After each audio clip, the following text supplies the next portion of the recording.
অনেক বেশি সময় ক্ষেপণ করার কারণে শেষের দিকে এসে যারা অনেক কথা বলার ছিল তাদের হয়তো বা বলতে হচ্ছে যে একটু স্লো করেন, কিন্তু সবাই হয়তো বা কষ্ট পায় কথা বলার সময়। আমি বিনীতভাবে বলবো আপনারা কষ্ট নেবেন না, ক্ষমাসুন্দর দৃষ্টিতে দেখবেন এবং একটু সংক্ষেপে বলার চেষ্টা করবেন প্লিজ।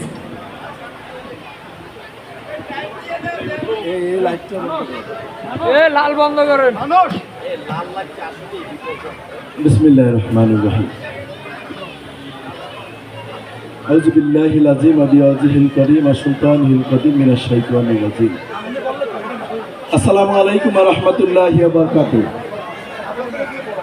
দুধলমা এটিএম মাধ্যমিক বিদ্যালয় মিলন মেলা 2025-এ এই সান্ধ্যকালীন মহতী অনুষ্ঠানে সম্মানিত সভাপতি, পরম শ্রদ্ধেয় শিক্ষক, শিক্ষাগুরু, আমার পিতারও শিক্ষক, আমারও শিক্ষক, আমার স্ত্রীরও শিক্ষক, আমার ভাই বোনদেরও শিক্ষক বাবু প্রফুল্ল কুমার দাস আজকের অনুষ্ঠানের শুভ উদ্বোধন করেছেন আমার পরম পূজনীয়, পরম শ্রদ্ধেয় শিক্ষাগুরু জনাব কাঞ্চন আলী হাওলাদার। তিনিও আমার বাবার শিক্ষক, বাবার সহকর্মী এবং আমার শিক্ষক ছিলেন। আমি অত্যন্ত আনন্দিত তাদের নাম এখানে দেখে, কৃতজ্ঞতা জানাচ্ছি আয়োজকদের।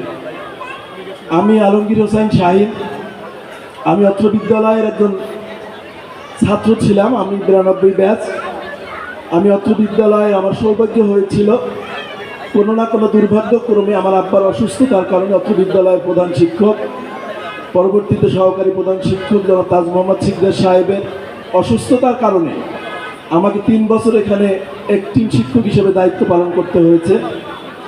আমি আমার দায়িত্ব সঠিকভাবে পালন করতে পারছি কিনা জানি না, বাট এটা আমার একটা প্রাপ্তির জায়গা। আমি আপনারা স্মৃতিচারণ করতে বলেছেন, আসলে আবেগ এবং অনুভূতি এমন একটা জিনিস। আমি যদি দুধলমা স্কুলকে আমার দিক থেকে বর্ণনা করতে যাই, একজন ছাত্র হিসেবে বর্ণনা করতে যাই, দুধলমা স্কুলটা হচ্ছে আমাদের একটা অনুভূতির জায়গা। আমি কায়মানো বাক্যে স্বীকার করি, আমি অত্র বিদ্যালয়ের একজন শিক্ষার্থী হিসাবে আমি গর্বিত। আমি অত্র বিদ্যালয়ের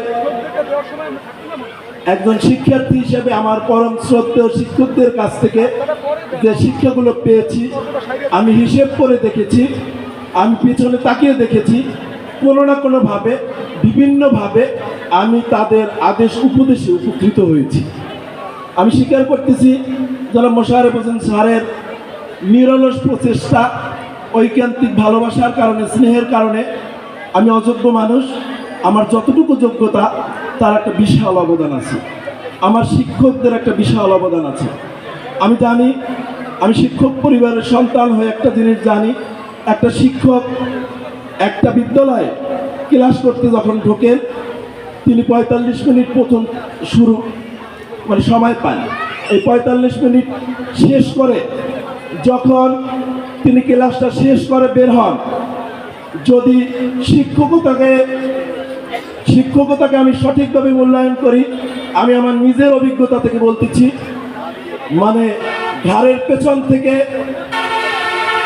একেবারে নিম্ন অংশ পর্যন্ত টোটাল কাপড় চোপড় ভেজা থাকে। কেন ভেজা থাকে? এটা কোনো শারীরিক পরিশ্রম না, এটা একটা মানসিক, এটা ব্রেইনের উপর একটা বিশেষ চাপ, একটা অনুভব।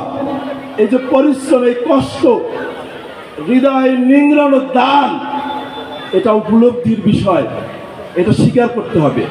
আমি ওই সমস্ত শিক্ষকদের প্রতি আমি আজীবন কৃতজ্ঞ থাকব। আমি আমার মরহুম আব্বার জন্য আপনাদের কাছে দোয়া চাচ্ছি। তিনি এই অত্র বিদ্যালয়ে 40 থেকে 45 বছর নিরলসভাবে পরিশ্রম করে গেছেন। আগামী দিনে দুধলমা এটিএম মাধ্যমিক বিদ্যালয় যে কোনো ভালো কাজে আমি একজন সমাজকর্মী হিসেবে আমাকে আপনারা পাশে পাবেন। যারা আয়োজন করছেন তাদের এই আয়োজনে অন্যদের চোখে হাজারো ত্রুটি ধরা পড়তে পারে, হাজারো ত্রুটি থাকতে পারে। আমি বলবো প্রথম আয়োজন অত্যন্ত অনুজরা শুরু করছে, এই ত্রুটি না ধরে আপনারা আগামী দিনের পথ রচনা করার চেষ্টা করেন। অত্র বিদ্যালয়ের একাডেমিক ইনফ্রাস্ট্রাকচার ডেভেলপমেন্টে যাদের যোগ্যতা আছে, যার যেখানে যোগ্যতা আছে, এই প্রতিষ্ঠানের প্রতি আপনাদের দায় আছে। যদি দায় থাকে, সেই দায় থেকে অত প্রতিষ্ঠানের জন্য, এলাকার জন্য কিছু করে। আমি একটা স্মৃতি বলে আমার বক্তব্য শেষ করব। আমি তখন 9 থেকে 10-এ উঠছি। আমাদের আধুনিক বিজ্ঞান ক্লাস হয়তো লেজারের পরের পিরিয়ডটায় মজিদ স্যারে এই ক্লাসটা নিত, বড় মজিদ স্যারে টেস্ট পরীক্ষার ঠিক আগে রেজাল্ট দেওয়ার, মানে প্রি টেস্টে রেজাল্ট দেওয়ার আগে হঠাৎ করে জিজ্ঞেস করে, কিরে কটা, তুই কত পাবি আধুনিক বিজ্ঞানে? কটা কয়, স্যার এটা আমি কীভাবে বলবো, কেন তোর বলতে হইবে তুই কত পাবি। মজিদ স্যারের স্যার মানুষ একটা কথা বলছে তো উত্তর দেওয়া লাগে। কর্ণক বলতেছে যে স্যার 50-এর উপরে পাবো। মজিদ স্যার যা তুমি 55 দিয়ে দিলাম। পরে আমরা তো ওই দিন ক্লাস শেষ, ঘটনা পরম্পরায় জানতে পারছিলাম আমাদের কাকি মানে মিসেস মজিদ স্যার বাপের বাড়ি দীর্ঘদিনের জন্য বেড়াইতে গেছে। মজিদ স্যার একা বাসায় ছিল। সকালবেলা তাড়াহুড়ো করে স্কুলে আসবে, ভাত খাইবে, পুরুষ মানুষ রান্না করতে পারে না, পান্তা ভাত মরিচ পুড়িয়া খাইবে। এই মরিচ পড়তে যাই একটা কাগজ ওই জায়গাতে বাইর করিয়া ওই যে আগুন ধরাইয়ে মরিচ পুড়িয়ে ওই মরিচ দিয়ে ভাত খাইয়ে স্যার তাড়াহুড়ো করে আইসে। পরে খুঁজে দেয় কর্নার পেপার নাই। আল্লাহ সুবহানাহু ওয়া তাআলা আমার স্যাররে লেখা মানে ব্যস্ত নসিব করুক। স্যার অত্যন্ত ভালো শিক্ষক ছিলেন, আমাদের সময় সকল শিক্ষকরাই ভালো শিক্ষক ছিলেন। এটা আমি জাস্ট আপনাদের আনন্দ দেওয়ার জন্য বললাম।